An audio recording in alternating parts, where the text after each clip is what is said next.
Meu nome é Lauren Bennett, tenho 34 anos, e minha família acredita que eu trabalho fazendo despacho de cargas durante a noite, ganhando apenas o suficiente para pagar o aluguel.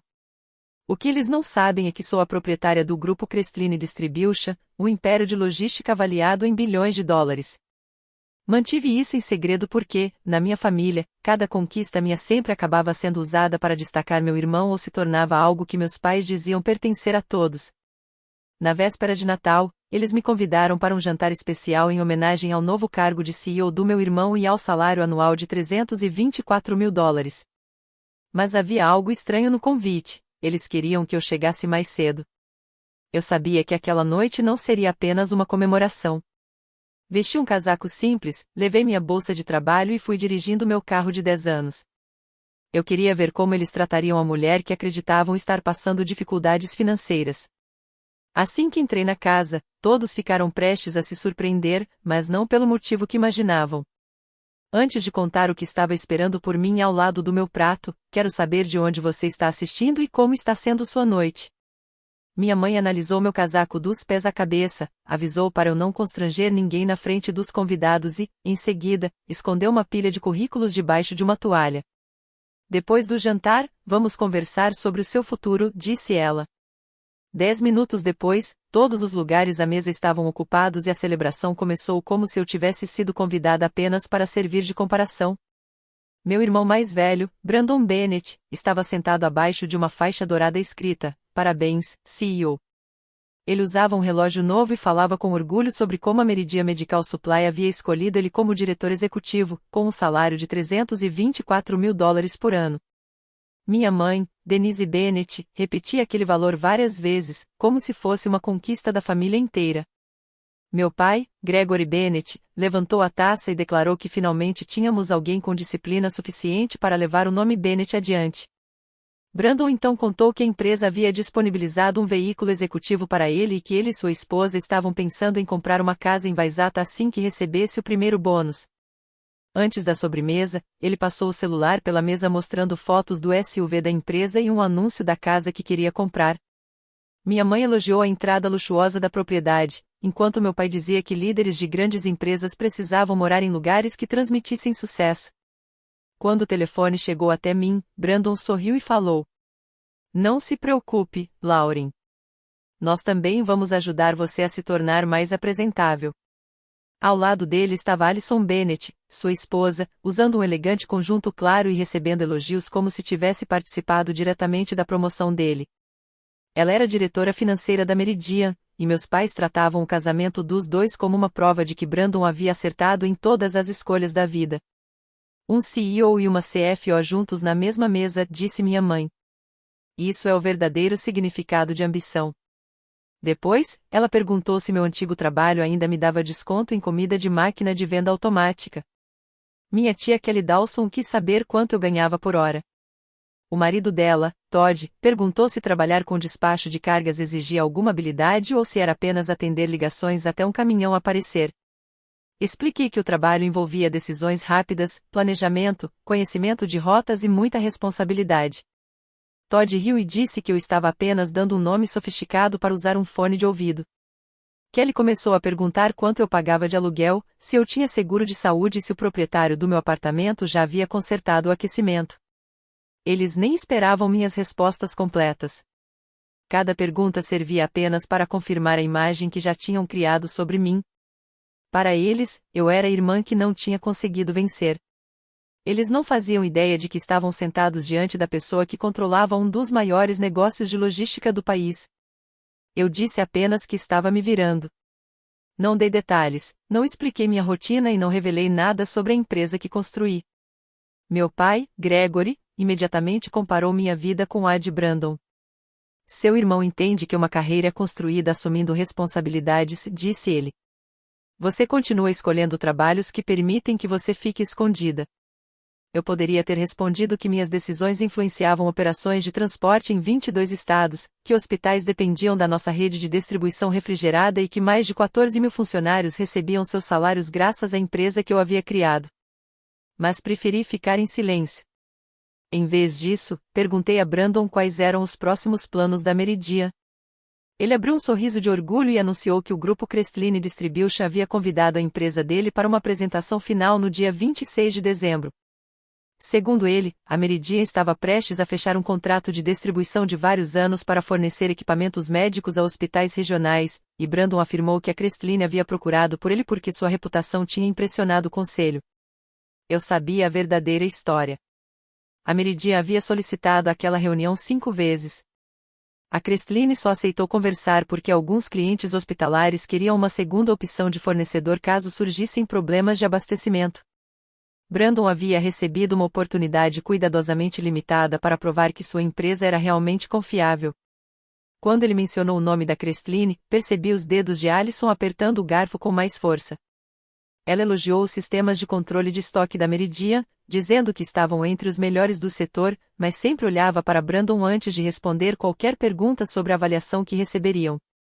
Meu pai comentou que o fundador desconhecido da Crestline era um exemplo que jovens executivos deveriam seguir, alguém disciplinado, ético, independente e estratégico.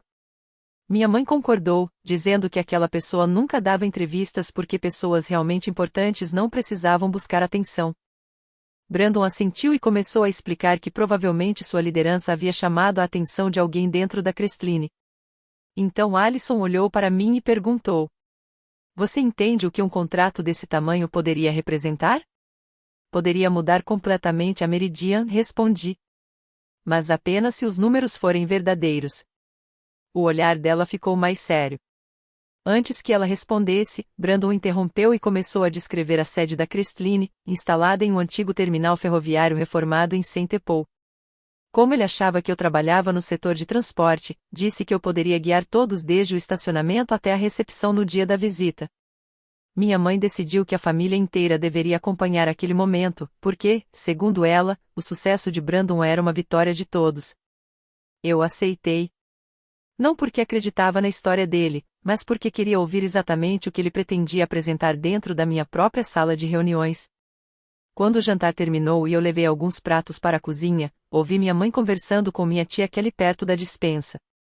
Ela dizia que cada pessoa da família tinha recebido um tema para discutir comigo depois da sobremesa: trabalho, moradia, aposentadoria, relacionamentos e responsabilidade pessoal. Kelly perguntou se o plano de Brandon estava pronto. Minha mãe respondeu em voz baixa: "O contrato de assistente já está impresso. Lauren vai assinar hoje à noite. Assim ela finalmente vai aprender como uma empresa de verdade funciona." Depois que todos os pratos foram retirados da mesa, minha mãe chamou a família inteira para a sala de estar. Eu sabia que aquela conversa não seria sobre ajudar meu futuro. Era sobre tentar controlar uma vida que eles nunca realmente conheceram. As cadeiras estavam organizadas em semicírculo, todas voltadas para o sofá. Ficou claro naquele instante que aquela conversa havia sido planejada muito antes de o convite de Natal chegar até mim. Minha mãe, Denise, colocou-me no centro da sala e sentou ao lado do meu pai, Gregory, segurando uma pasta sobre as pernas. Brandon e Alison ficaram nas poltronas, enquanto Kelly e Todd escolheram lugares próximos à lareira. Minha avó, Marjorie Bennett, permaneceu afastada, segurando sua bengala com as 2 mãos e observando tudo em silêncio. Denise começou dizendo que ninguém ali queria que eu me sentisse atacada. "Isso é uma intervenção feita por preocupação", afirmou. "Nós amamos você demais para assistir você desperdiçar mais um ano da sua vida." Meu pai abriu uma pasta de planejamento financeiro que continha um orçamento de exemplo, uma planilha de dívidas e uma página chamada Acordo de Responsabilidade Adulta. Ele havia calculado minha renda, aluguel, alimentação e transporte sem nunca ter perguntado nada sobre minhas finanças reais. Os valores estavam completamente errados, mas a confiança com que ele apresentava aquelas informações dizia mais do que os próprios erros. Segundo ele, eu não tinha plano de aposentadoria, patrimônio, contatos profissionais ou qualquer caminho realista para construir segurança no futuro. Então Kelly colocou outro pacote sobre a mesa de centro. Dentro havia anúncios de apartamentos perto da casa dos meus pais, modelos de currículo e inscrições para vagas de assistente administrativo. Alguns documentos já tinham meu nome digitado no topo.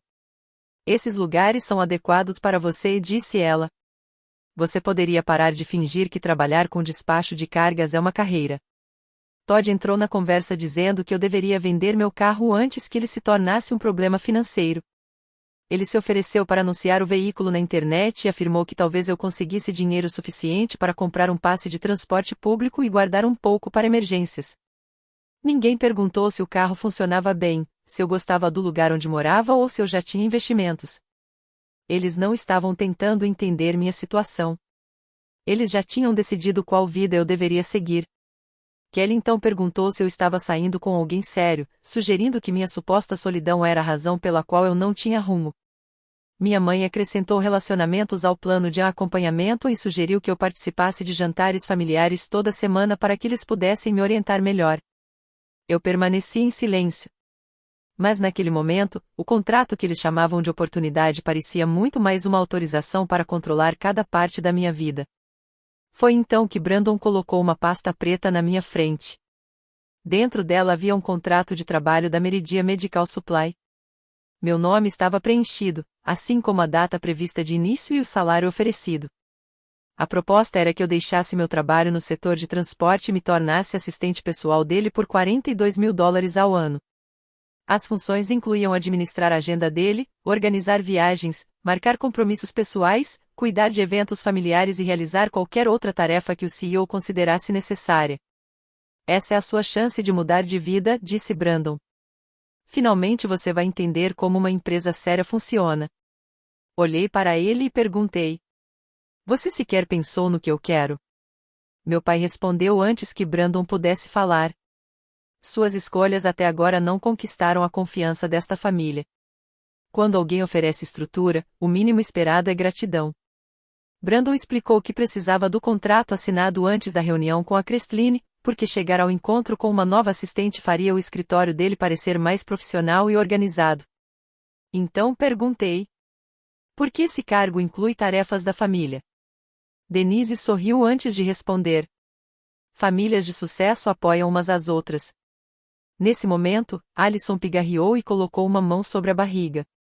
Ela anunciou que estava grávida. Minha mãe começou a chorar de emoção. Meu pai abraçou Brandon, e Kelly já começou a sugerir nomes para o bebê antes mesmo de Alison terminar de falar. Eu os parabenizei, porque aquela criança não tinha nenhuma relação com a forma como os adultos estavam agindo.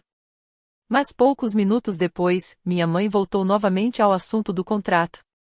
Ela disse que eu poderia me mudar para o quarto de hóspedes da casa de Brandon e Alison, ajudar quando o bebê nascesse e economizar dinheiro enquanto a família acompanharia de perto meus gastos. Alison fingiu hesitar. Lauren precisa construir a própria vida, disse ela.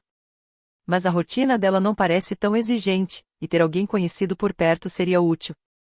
Na prática, aquele cargo me colocaria em uma posição inferior a Brandon no trabalho e transformaria minha vida pessoal em uma fonte de ajuda gratuita dentro da casa deles. Todd brincou dizendo que trocar fraldas talvez finalmente me ensinasse responsabilidade. Minha avó, Marjorie, olhou para mim e depois para Denise, mas permaneceu em silêncio. Brandon empurrou uma caneta pela mesa. Assine hoje à noite. Não posso levar alguém indeciso para uma reunião com a Crestline. Peguei o contrato e percebi que havia outro documento escondido logo abaixo. O título chamou minha atenção imediatamente. Nele estava o nome do meu falecido avô e as palavras: Fundo Familiar Bennett. Antes que eu pudesse ler mais, Denise rapidamente puxou o papel e colocou debaixo da pasta de Gregory. Isso não tem nada a ver com o assunto. Perguntei por que um documento do fundo familiar estava junto com meu contrato de trabalho. Meu pai respondeu que eu estava apenas criando distrações. Então coloquei a caneta sobre a mesa e disse que analisaria a proposta por um dia antes de tomar qualquer decisão. O rosto de Brandon mudou na mesma hora. Pessoas sem opções não deveriam negociar como se tivessem algum poder. Foi nesse momento que o celular de Alison tocou. Ela saiu da sala e fechou a porta do corredor. Enquanto eu pegava meu casaco, ouvi parte da conversa. Altere a reserva de estoque. O banco não pode ver o valor original do galpão. Esses números precisam ser ajustados antes da análise da Crestline. A ligação terminou. Quando a porta se abriu, Alison encontrou minha presença perto o suficiente para eu ter ouvido tudo. Alguns minutos depois, ela me seguiu até a varanda dos fundos e fechou a porta atrás de nós. Quanto da conversa você ouviu? Perguntou. Respondi que tinha ouvido o suficiente para entender que ela estava alterando informações financeiras antes de uma análise detalhada. O sorriso dela voltou, mas dessa vez parecia calculado. Você trabalha com o despacho de cargas, Lauren. Reservas de estoque e avaliações de garantia são assuntos muito mais complexos do que parecem. Perguntei por que uma situação complicada exigiria esconder de um banco o valor real de um imóvel. Pela primeira vez naquela noite, Alison parou de falar comigo como se eu fosse uma criança.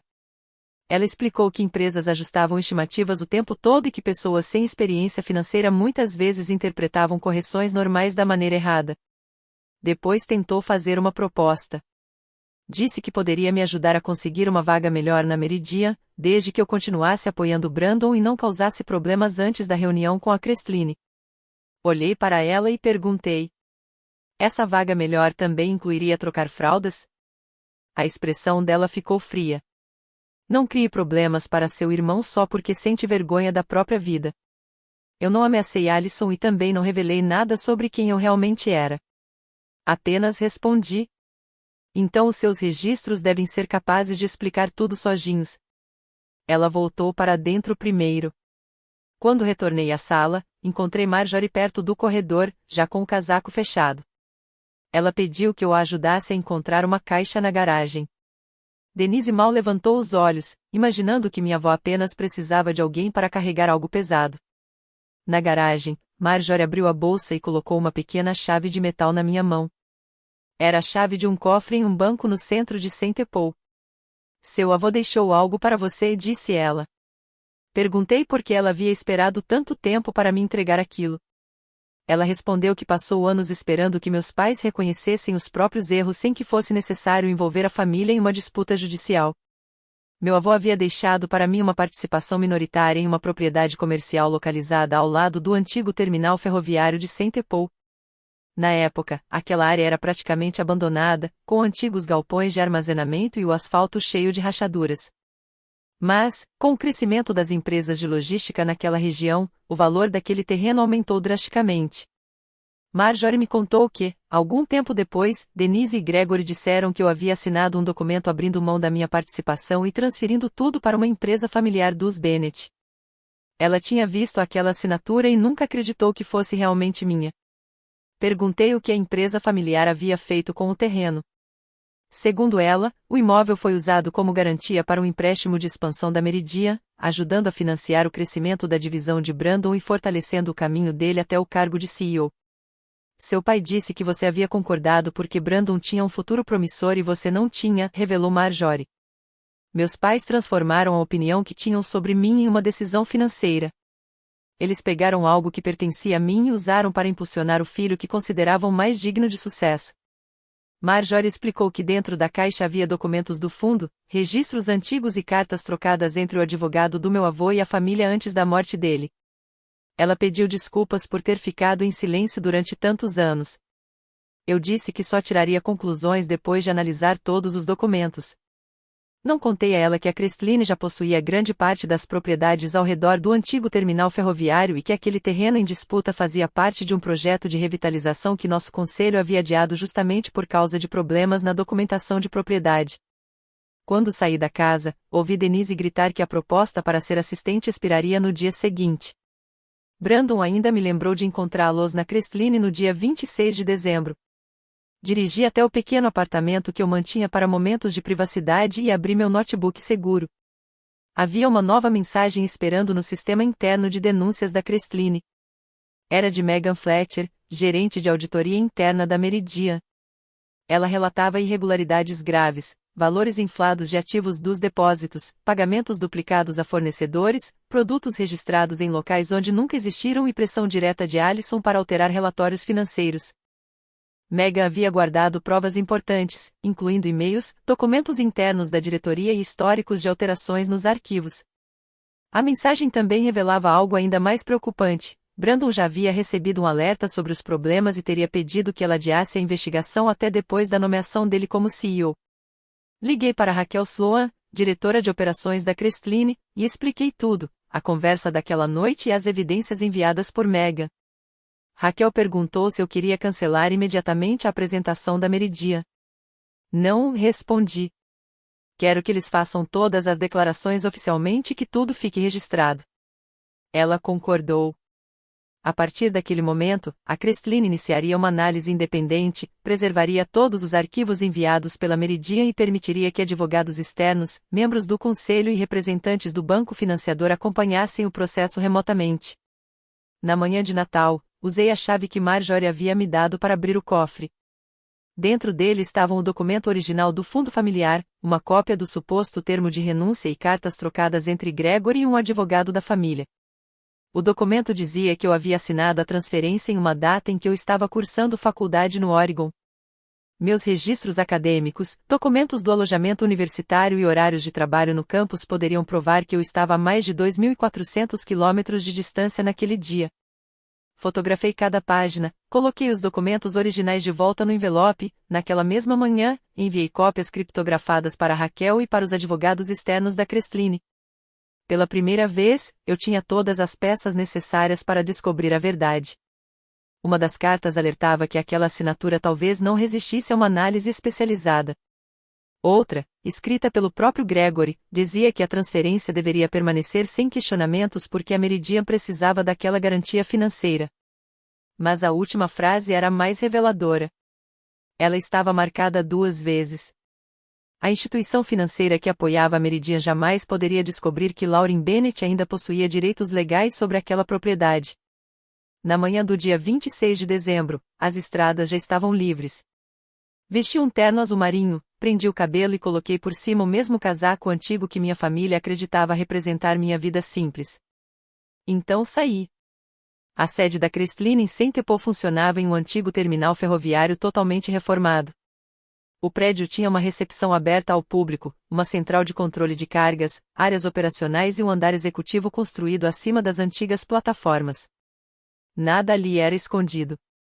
Caminhões entravam por portões identificados, funcionários circulavam pelo saguão usando crachás e visitantes faziam cadastro diante do painel com o nome da empresa. Cheguei antes das 7 horas e encontrei Raquel na principal sala de reuniões.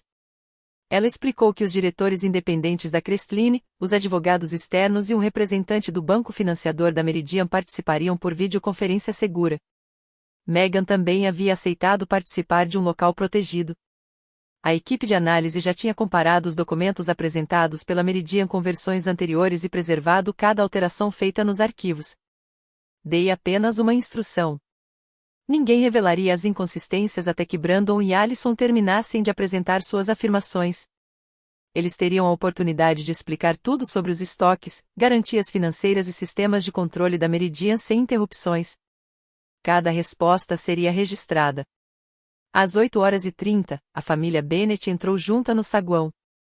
Denise havia insistido que todos fossem porque, segundo ela, a imagem de uma família unida ao lado de Brandon causaria uma ótima impressão na Crestline. Brandon vestia um casaco escuro e carregava uma maleta de couro com os documentos da apresentação. Alison caminhava ao lado dele com uma bolsa de notebook e uma expressão séria. Gregory, Denise, Kelly e Todd vinham atrás, como se estivessem chegando a uma cerimônia de premiação. Eles me encontraram esperando perto da recepção usando meu velho casaco. Brandon pareceu aliviado. Ótimo, você veio, disse ele.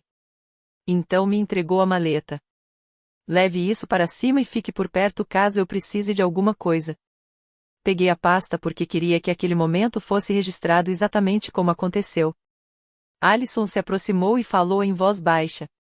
Não fale durante a reunião, a menos que alguém faça uma pergunta diretamente para você. Esse não é o lugar para tentar provar que entende de negócios. Minha mãe completou. Hoje é sobre Brandon. Ela ainda avisou que eu não deveria mencionar a conversa da noite anterior, meus supostos problemas profissionais ou minha hesitação em aceitar a proposta dele. A recepcionista, que me conhecia bem, olhou para minha família e depois para mim.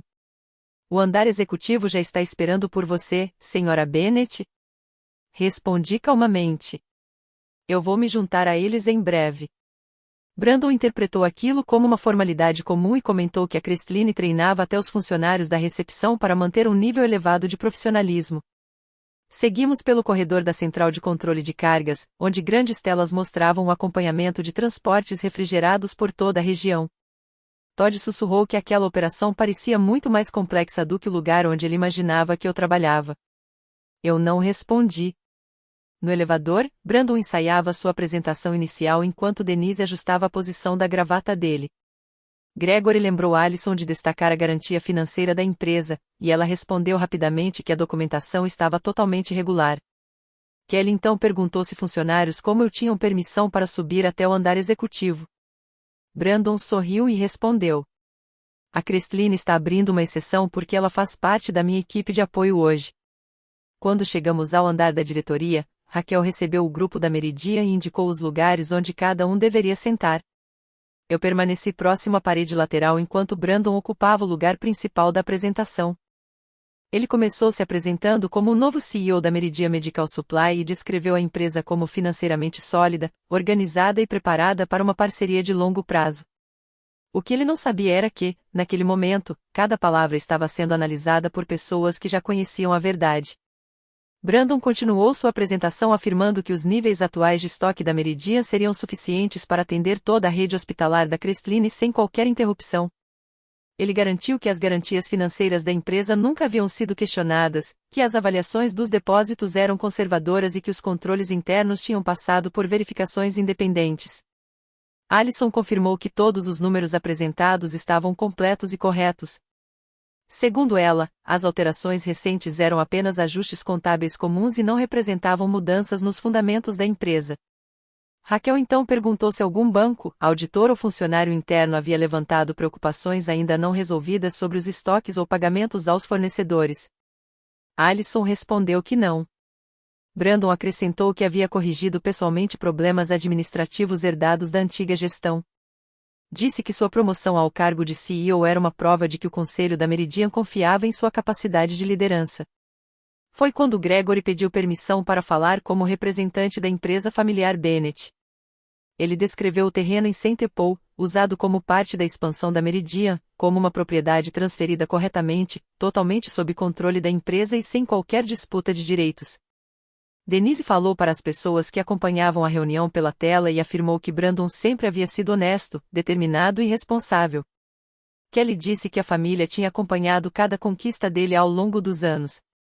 Todd declarou que Brandon era o executivo mais confiável daquela sala. Enquanto eles falavam, observei o representante do banco fazendo anotações cuidadosas. Brandon continuou dizendo que a Crestline havia procurado a Meridian porque o fundador desconhecido da empresa havia reconhecido sua capacidade de liderança.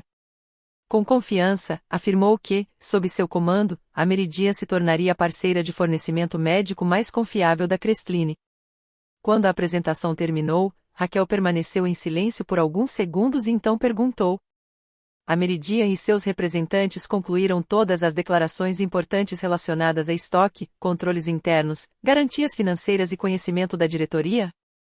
Allison olhou para Brandon. Ele respondeu: Sim.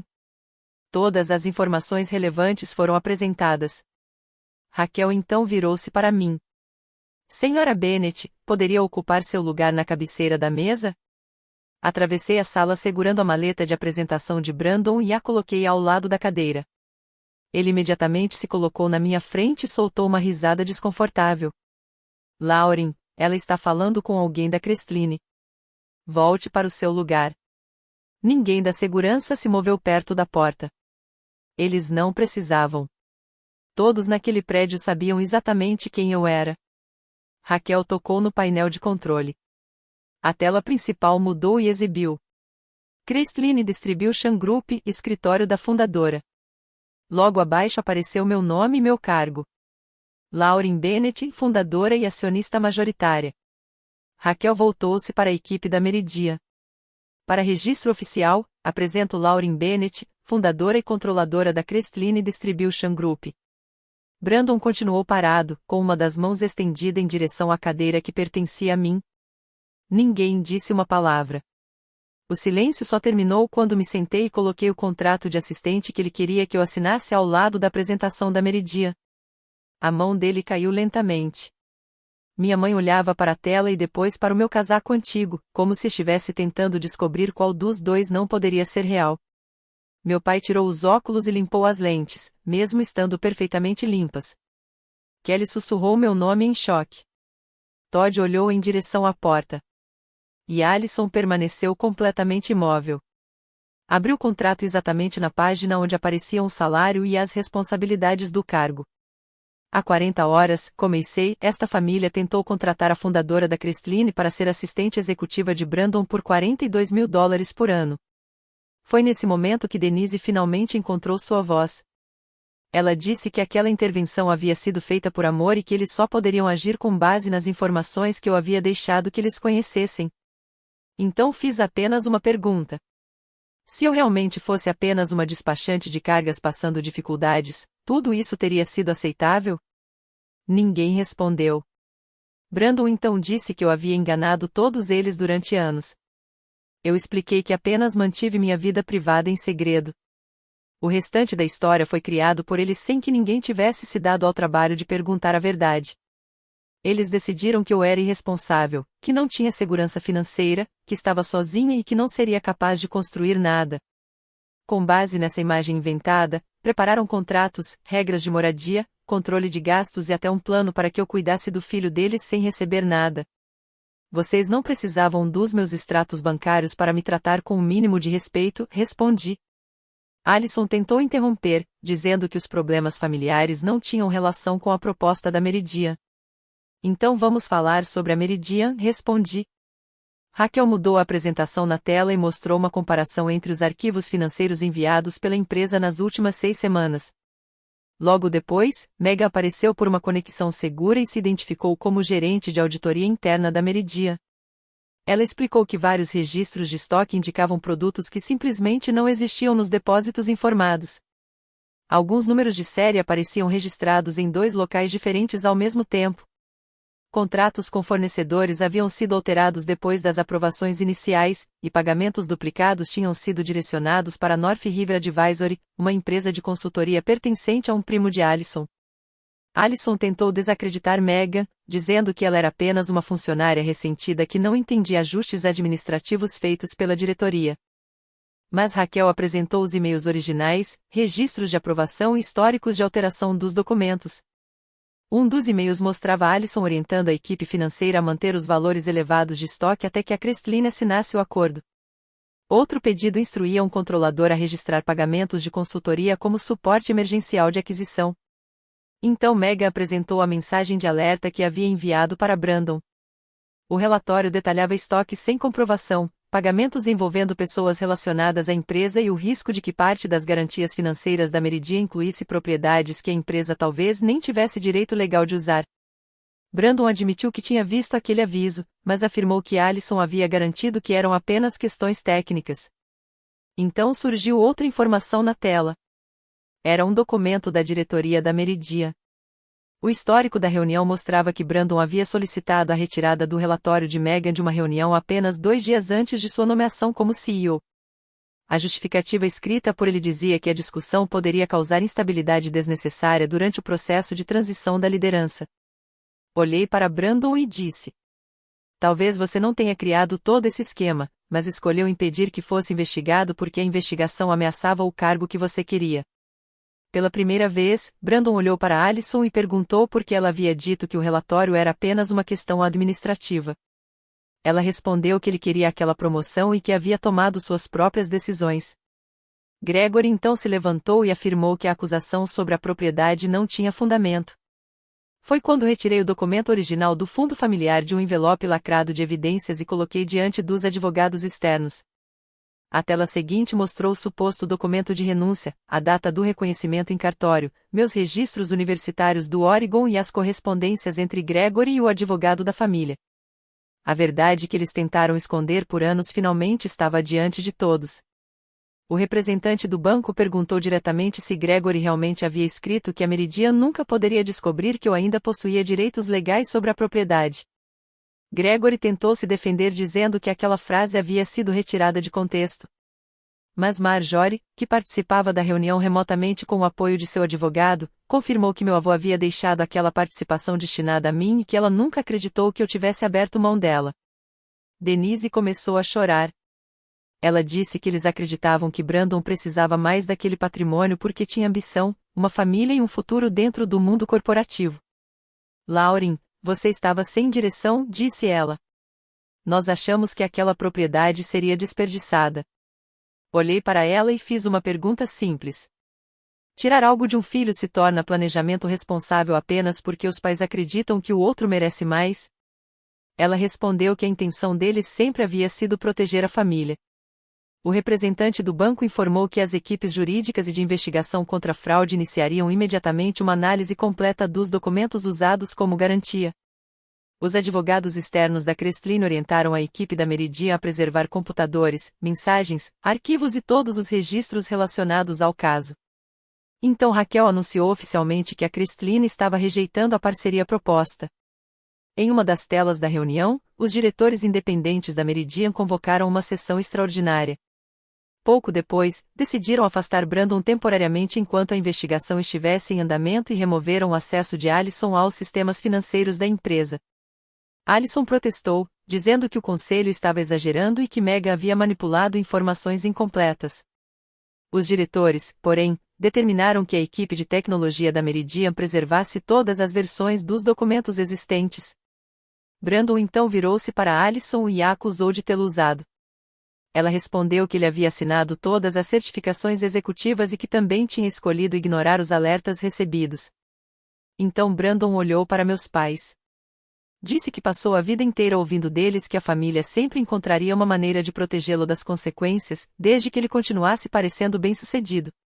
Denise pediu que eu interrompesse aquele processo e resolvesse tudo em particular, como uma questão familiar. Eu recusei. Isso envolve empregos de funcionários, dinheiro de investidores e contratos que afetam hospitais.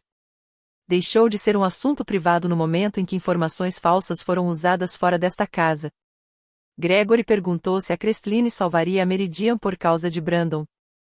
Respondi que a Crestline poderia oferecer suporte temporário diretamente aos clientes hospitalares da Meridian, garantindo que pacientes e funcionários não fossem prejudicados pelas decisões dos executivos.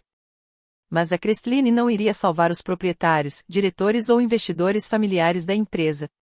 Denise tentou pedir desculpas, mas eu a interrompi. Isso não é uma conversa de família. É um registro de análise empresarial. Entreguei a Gregory uma notificação formal informando que meus advogados contestariam a transferência da propriedade e buscariam impedir qualquer nova tentativa de venda ou uso daquele patrimônio como garantia. Pela primeira vez naquela manhã, Brandon se sentou. Ele perguntou se eu havia planejado toda aquela humilhação desde o jantar de Natal. Eu planejei uma análise empresarial, respondi. Vocês foram os responsáveis pela humilhação que aconteceu antes disso. Naquele momento, Brandon parecia menos irritado comigo e mais assustado com tudo o que estava acontecendo ao redor dele. Então Raquel recebeu um novo arquivo criptografado enviado por Megan e abriu o documento. Na tela apareceu um e-mail que ainda não havia sido divulgado. Era uma mensagem escrita por Allison para o primo dela. O conteúdo revelava que, depois que a Crestline assinasse o acordo, ela pretendia colocar toda a culpa das irregularidades em Brandon, renunciar imediatamente e deixá-lo responsável por todas as certificações que havia assinado. As consequências começaram antes mesmo que a família chegasse ao estacionamento. O Conselho da Meridian concluiu a votação emergencial e demitiu Allison por justa causa.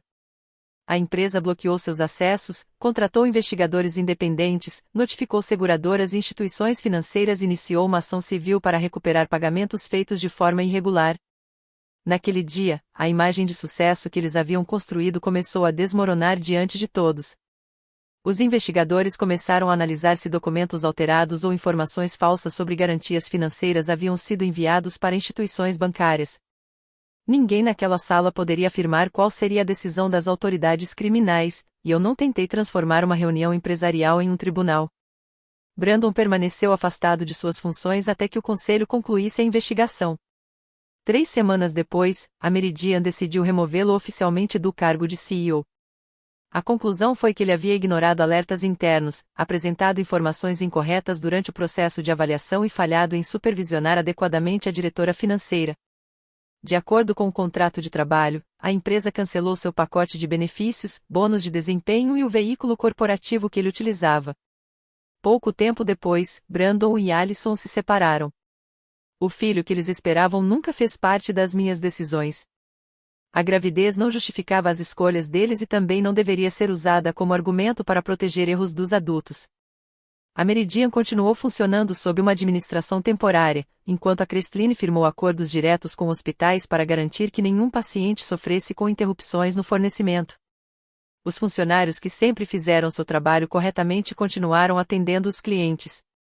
Além disso, a Crestline financiou programas de apoio psicológico e assistência profissional para funcionários da Meridian que enfrentavam incertezas sobre o futuro.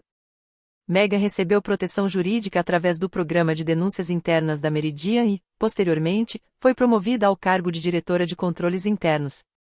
As provas que ela apresentou ajudaram a empresa a separar problemas operacionais de ações intencionais de ocultação. Também entrei com uma ação civil relacionada à transferência da propriedade. O tribunal determinou temporariamente que o terreno não poderia ser vendido, usado como garantia ou alterado até que a questão de propriedade fosse totalmente analisada.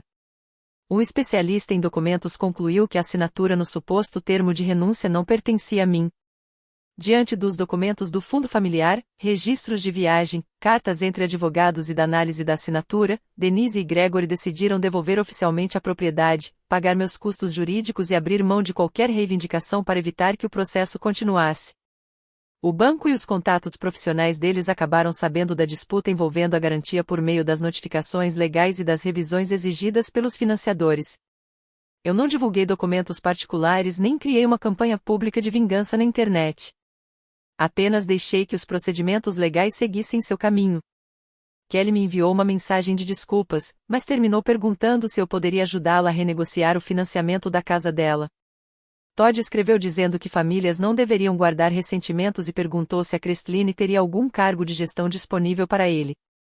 Não respondi nenhuma das duas mensagens. 2 meses depois da saída dele da Meridian, Brandon apareceu na sede da Crestline sem marcar horário.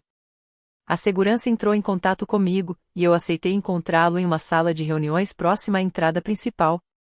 Ele parecia mais abatido e chegou sem o relógio caro que havia exibido com orgulho no Natal.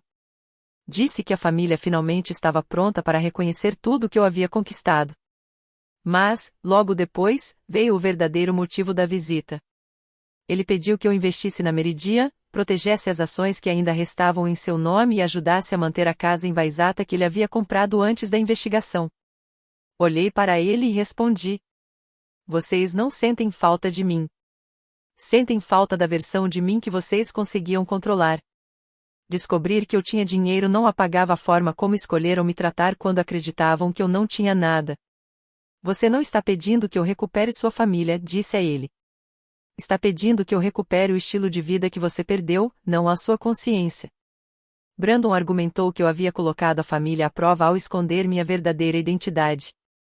Eu respondi que respeito que só aparece depois de uma descoberta conveniente nunca foi respeito de verdade. Entreguei a ele uma carta dos meus advogados informando que qualquer conversa futura sobre a propriedade, a Meridian ou questões financeiras deveria acontecer apenas através das equipes jurídicas. Dessa vez, ele foi embora sem discutir. Mais tarde, Denise enviou uma caixa com fotografias antigas da família e pediu que eu desse uma nova chance ao Natal juntos. Eu devolvi a caixa sem sequer abrir. A única pessoa da família com quem mantive algum contato limitado foi Marjorie. Ela havia entregado informações importantes sem exigir meu perdão como recompensa. Eu não ignorei o fato de ela ter demorado tantos anos para falar, mas reconheci a diferença entre uma verdade revelada à tarde e um pedido de desculpas feito apenas quando as consequências chegaram. Alguns meses depois, quando a propriedade voltou oficialmente para meu nome, transferi aquele terreno recuperado para uma fundação voltada ao desenvolvimento profissional. Criamos programas de treinamento remunerados em logística, manutenção de sistemas refrigerados, despacho de cargas, tecnologia para armazéns e segurança na cadeia de suprimentos. Escolhi esse caminho porque minha própria família havia desprezado justamente os trabalhadores cujo conhecimento e dedicação ajudaram a construir a Crestline. Na cerimônia de inauguração, falei sobre oportunidades, capacitação e dignidade no trabalho. Não mencionei os Bennett e não comemorei as dificuldades que eles enfrentaram. Romper o contato não foi uma decisão tomada por impulso ou desejo de vingança. Foi o último limite depois de anos de exploração emocional e financeira. Minha família acreditava que o dinheiro era o motivo pelo qual deveriam me respeitar. Eles estavam errados. O momento realmente importante não foi quando descobriram o tamanho da minha empresa. Foi quando eu percebi que não devia acesso à minha vida para pessoas que só passaram a me valorizar depois de descobrirem o meu patrimônio. Os pedidos de desculpas chegaram depois que o poder deles desapareceu, e eu não estava mais disposta a confundir arrependimento com mudança verdadeira. Eu não me afastei porque havia me tornado poderosa. Eu me afastei porque finalmente parei de entregar meu próprio poder para quem nunca soube valorizá-lo. Obrigado por acompanhar esta história até os últimos segundos. Todas as situações apresentadas são fictícias e foram criadas apenas para entretenimento e reflexão. Esperamos que esta narrativa lembre que algumas pessoas podem esperar que você continue sempre disponível, perdoando e aceitando tudo. Mas quando você reconhece o seu próprio valor, o acesso à sua vida deixa de ser um direito dos outros e passa a ser algo conquistado através de respeito e consideração.